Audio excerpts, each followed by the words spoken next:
ambientalista, como foi pensado como categoria, na época mais ou menos recente, inclusive. Ele, na verdade, ele era um marxista revolucionário ortodoxo, né?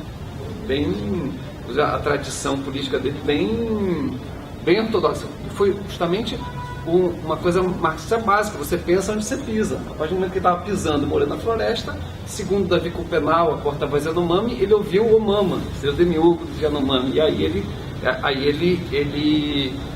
isso tornou ele muito diferente, Isso se tornou muito diferente de um metalúrgico do ABC, vamos dizer, por exemplo.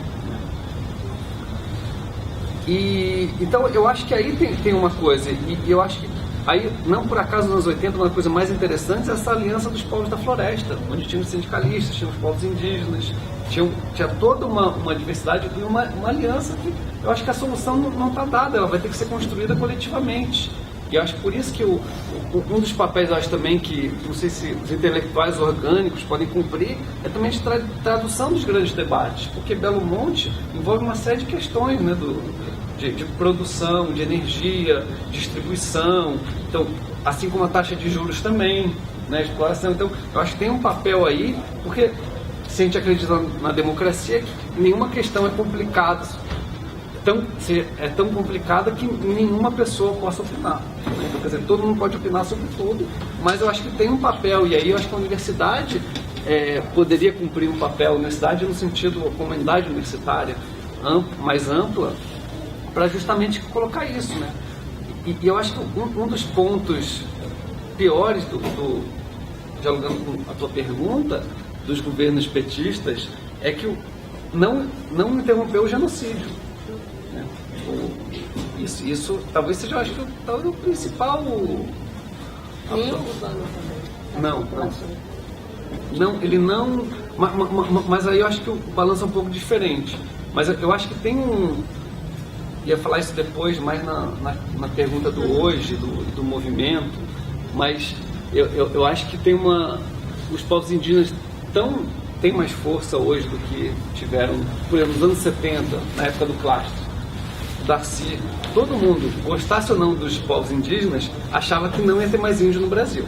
Todo mundo.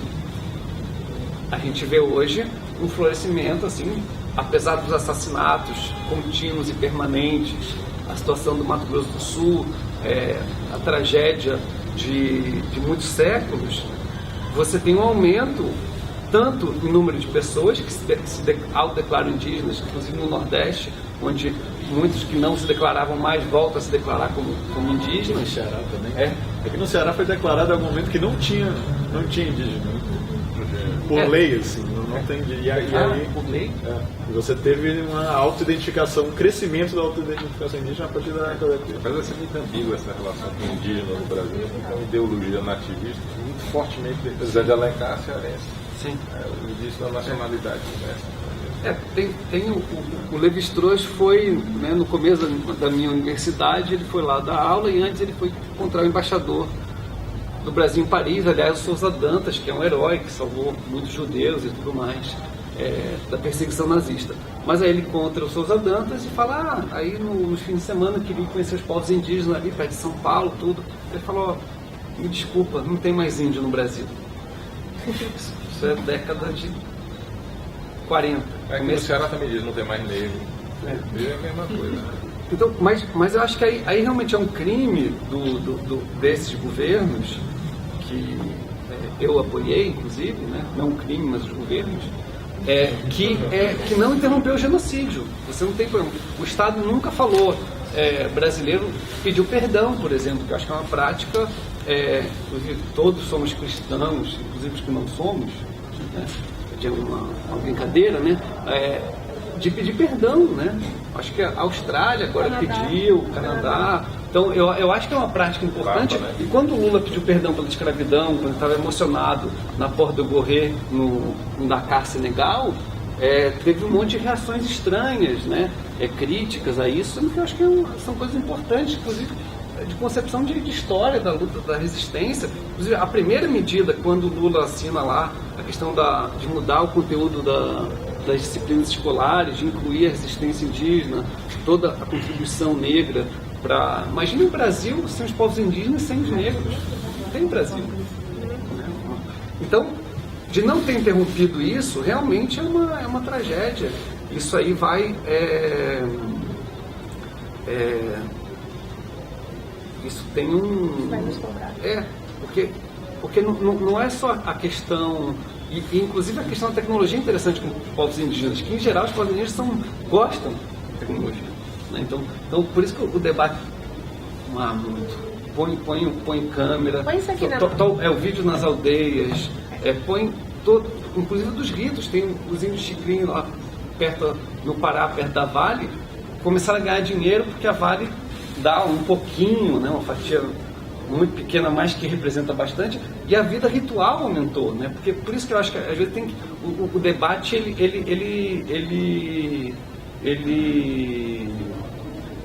Esse tipo de afirmação é um pouco confuso, assim, porque há uma diferenciação que é a questão de qualidade de vida.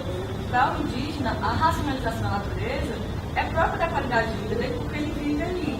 A gente não sabe o que é racionalizar a natureza, por isso que eu acho que me incomoda um pouco quando eu escuto a questão da reconciliação, que é sempre tão ressaltada na esquerda, né? Reconciliar o homem com a natureza. Eu acho que é mais uma questão de se reconhecer dentro da natureza. Como indígena, por mais que ele tenha acesso às tecnologias, por mais que ele use o celular, ele tem uma noção do impacto que ele causa, que ele está causando com aquilo. Por isso que você dizer que o índio gosta de tecnologia, ou o índio gosta de câmeras, isso é tipo, ele está fazendo uso daquilo. Ele está fazendo uso daquilo naquele momento, mas a criação do conceito de qualidade de vida é outro, porque ele se reconhece na natureza. Ele não está nesse afã idílico de se reconciliar com nada. Ele sabe o que é que ele está fazendo na natureza. Então está avançando disso.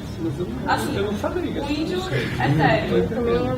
Porque no Canadá você vai ver, por exemplo, que as renas são substituídas por aquelas questões,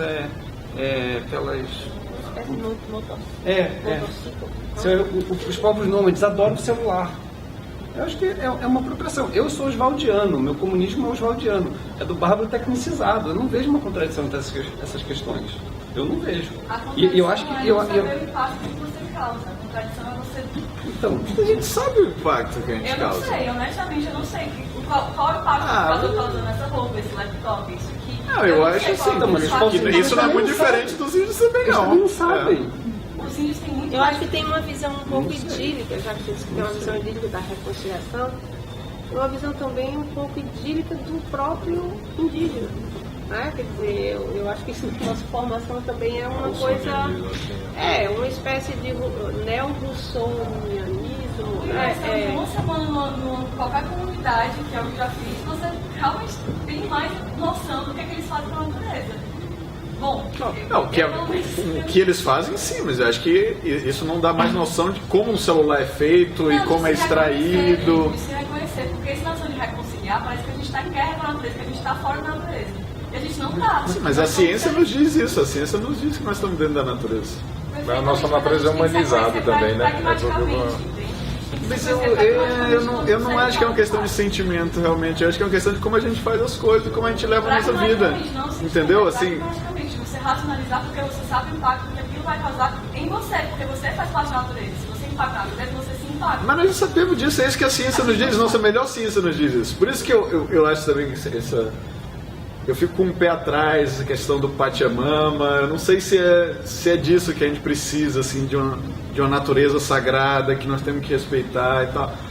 Porque o problema da civilização ocidental não é que é uma visão cartesiana, que o homem está fora e nós não nos conectamos na emoção. O problema é como nós produzimos as coisas, não é